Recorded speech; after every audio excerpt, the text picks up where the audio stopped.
My name is Mark Hemphill. I'm incredibly proud to be the principal here at Scots as we celebrate our 160th anniversary.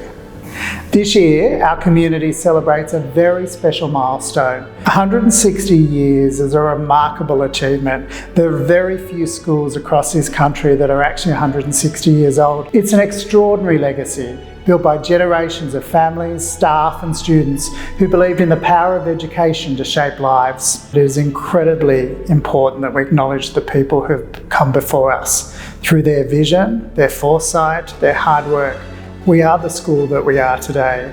As principal, it's both an honour and a responsibility to be entrusted with this wonderful school, to care for its traditions, to nurture its people, and to ensure it continues to flourish for generations to come.